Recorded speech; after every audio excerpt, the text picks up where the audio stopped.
Beberapa tahun terakhir ini, pabrikan mulai menghidupkan kembali nama-nama legendaris seperti Nissan 400Z, bahkan Honda kembali melahirkan nama Prelude yang sudah lebih dari 2 dekade menghilang. Nah, menariknya, respon pasar sangat luar biasa. Om Fitra Eri bahkan punya keduanya. Ketertarikan para fans yang begitu besar bukan cuma karena mau bernostalgia, tapi karena nama-nama ini memang masih punya tempat di hati para pecinta otomotif. Dan ini membuat saya mikir nih, kalau Prelude aja banyak yang beli, gimana kalau mobil-mobil JDM lain yang udah lama menghilang dihidupkan kembali? Nah, di video kali ini saya akan ajak kalian berimajinasi dengan membahas 5 JDM yang pastinya bakal meledakkan internet kalau mereka dilahirkan kembali. Kalau ngomongin mobil sport Toyota, pastinya nama yang pertama kali muncul di bayangan kalian adalah Supra atau nggak Celica. Tapi justru dari semua mobil sport Toyota, MR2 adalah mobil yang paling unik dari semuanya. Paling beda aja gitu. Karena sejak generasi pertamanya pada tahun 84, MR2 sudah menggunakan layout mid-engine atau mesin yang diletakkan di belakang pengemudi. Layout seperti ini lebih sering kita temukan di mobil-mobil Eropa seperti Ferrari, Lamborghini, Lotus hingga Porsche. Sementara di Jepang, untuk mobil sport produksi massal non-K-Car, pilihan yang paling terkenal cuma Toyota MR2 dan juga Honda NSX. Dan itulah kenapa menurut saya, MR2 begitu spesial. Ia bukan sekedar mobil sport Toyota, tetapi sebuah mobil yang membawa filosofi supercar ke kelas yang jauh lebih terjangkau. Generasi yang paling ikonik adalah MR2 SW20, yang diproduksi dari tahun 89 hingga tahun 99. Mobil ini hadir dengan beberapa pilihan mesin, namun varian yang paling legendaris adalah 3S GTE, mesin 2000cc 4 silinder turbo yang menghasilkan tenaga hingga 245 HP dengan torsi sekitar 304 Nm, yang punya bobot di bawah 1.300 kg. Ia dapat berakselerasi dari 0 ke 100 km per jam hanya dalam waktu sekitar 5,5 detik aja, dengan top speed mendekati 250 km per jam.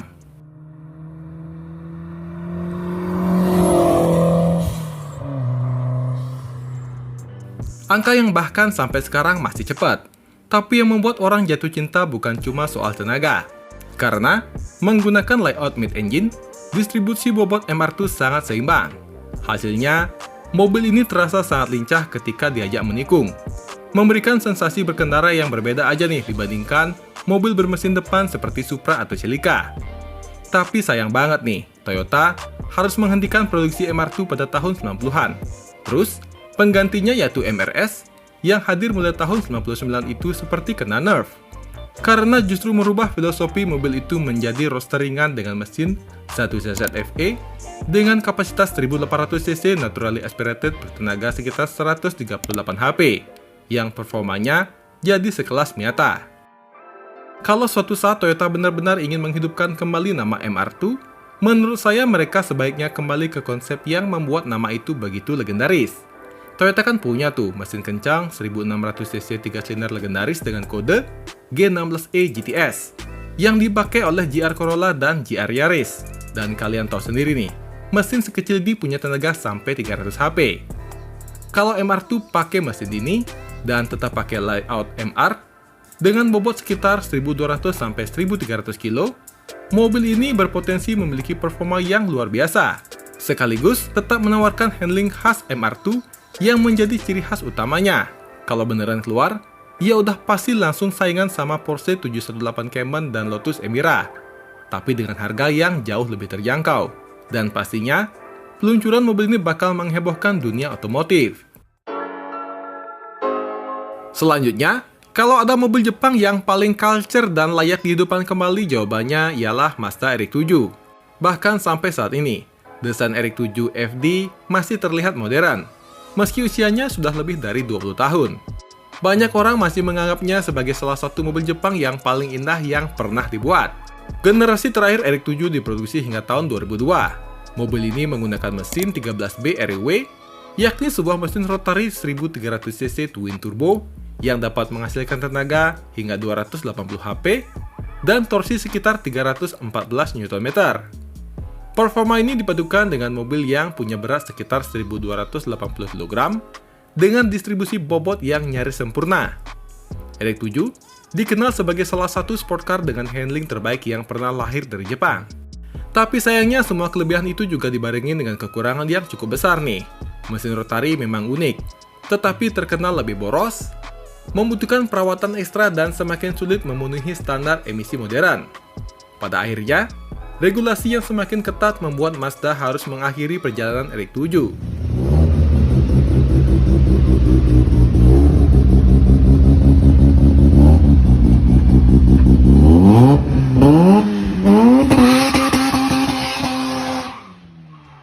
Nah, kalau suatu saat Mazda benar-benar menghidupkan kembali RX-7, menurut saya mereka tidak perlu memaksakan menggunakan mesin rotary lagi.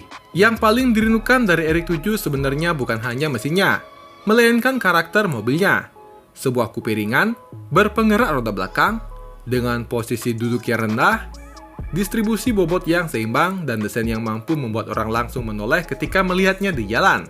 Kalian bayangin aja, jika Mazda bikin RX-7 baru nih menggunakan mesin bensin 4 silinder turbo modern, atau bisa niru Toyota pakai mesin 3 silinder nih, biar dapat suara yang lebih serak-serak basah gitu. Dengan tenaga di kisaran 300 HP, terus pakai transmisi manual 6 percepatan. Dengan bobot yang nggak nyampai 1400 kg, performanya pasti bakal sangat menarik. Tapi dari semua itu yang paling penting tentu desainnya. RX-7 baru harus tetap mempertahankan proporsi yang membuat FD begitu ikonik. Kemarin kan Mazda sempat tuh memamerkan konsep car yang konon jadi penerus dari RX-7, tapi sampai sekarang nggak ada tuh kabarnya. Desain mobil ini tuh bagus loh sob. Kap mesinnya panjang, kabinnya mundur ke belakang, bodinya lebar, atapnya rendah, dan fender belakangnya berotot. Meski lampu pop-up memang hampir mustahil kembali karena regulasi keselamatan modern. Tapi Mazda punya desain yang cukup untuk menghadirkan lampu depan tipis yang tetap memberikan siluet khas RX-7.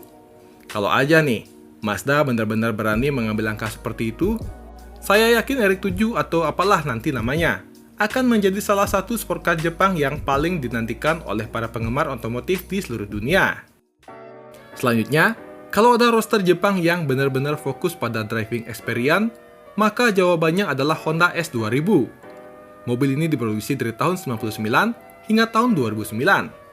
Tapi memang kalau ngelihat angka S2000 ini sebetulnya bukan mobil yang paling kencang atau punya mesin yang bisa di-upgrade ugal-ugalan.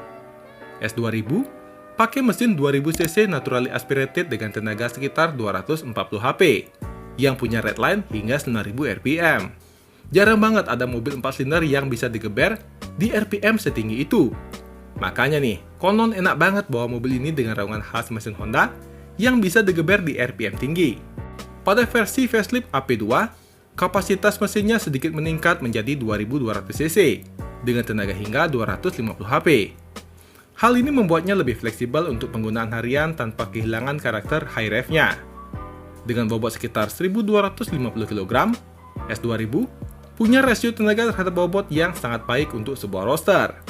Dengan akselerasi dari 0 sampai 100 km/jam, di kisaran 5,5 detik dengan top speed mencapai 240 hingga 250 km/jam.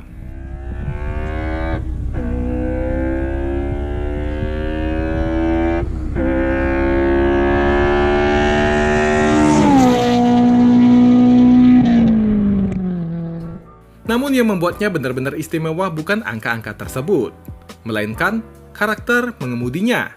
Mesinnya baru terasa hidup di putaran tinggi, respon throttle-nya sangat tajam, serta sasis dengan keseimbangan hampir 50-50, membuat mobil ini terasa sangat komunikatif dan jujur saat dikendarai.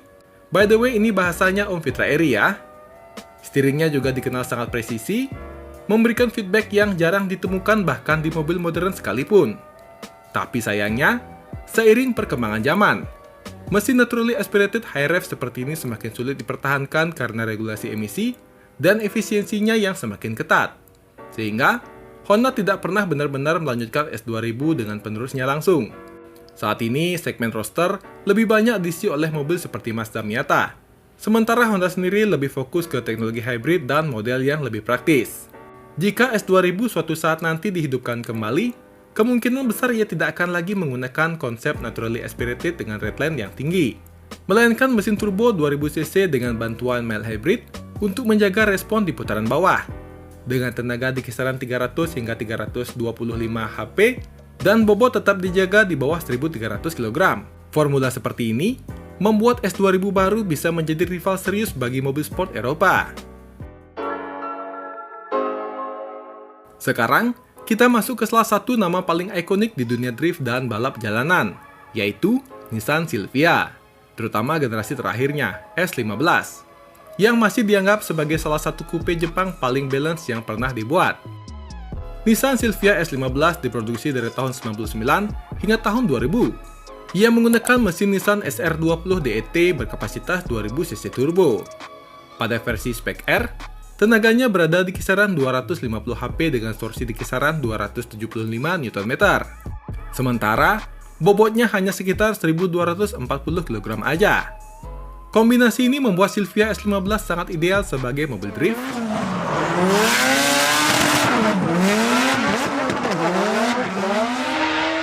Time attack,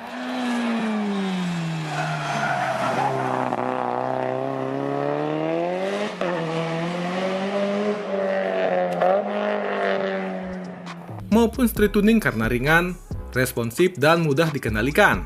Buktinya mobil ini selalu ada di event drift, di dalam film juga, seperti Fast and Furious Tokyo Drift. Kalian pasti familiar dengan livery Mona Lisa ini kan? Yang selama beberapa tahun bahkan jadi mobil ikon dari YouTuber garasi drift. Namun seperti banyak mobil sport Jepang di awal tahun 2000-an, Silvia akhirnya harus dihentikan produksinya karena regulasi emisi yang semakin ketat, serta pergeseran pasar yang mulai meninggalkan coupe yang terjangkau. Padahal di dunia motorsport, Silvia justru sedang berada di puncak popularitasnya. Saat ini, Nissan sudah memiliki Nissan Z dengan mesin V6 3000cc twin turbo yang menghasilkan tenaga sekitar 400 HP. Tapi mobil ini adalah mobil yang berbeda. Nggak akan bisa menggantikan Silvia.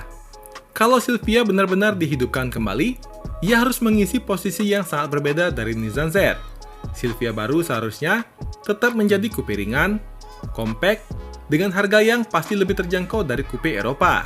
Dan yang paling penting, tetap mudah dimodifikasi.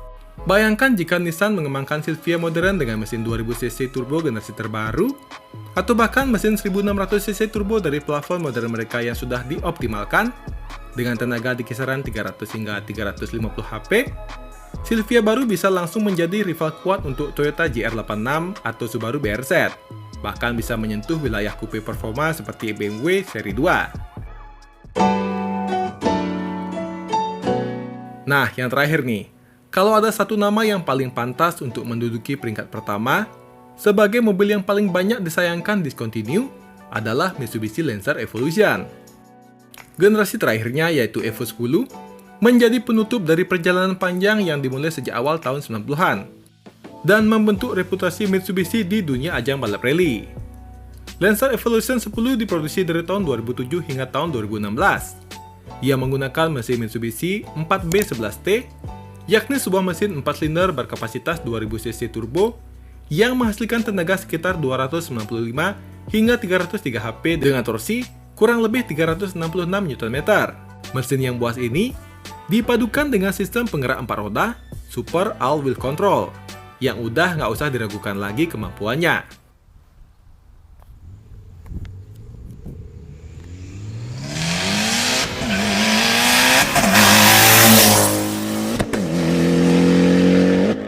Evo 10 menawarkan traction yang sangat kuat dan kemampuan menikung yang presisi di berbagai kondisi jalan, dari aspal kering hingga permukaan licin. Namun Evo 10 juga menandai perubahan karakter dibandingkan pendahulunya seperti Evo 6 atau Evo 9. Mobil ini menjadi lebih besar dan lebih berat, sehingga sensasi raw rally mesinnya sedikit berkurang meskipun secara teknologi justru lebih maju.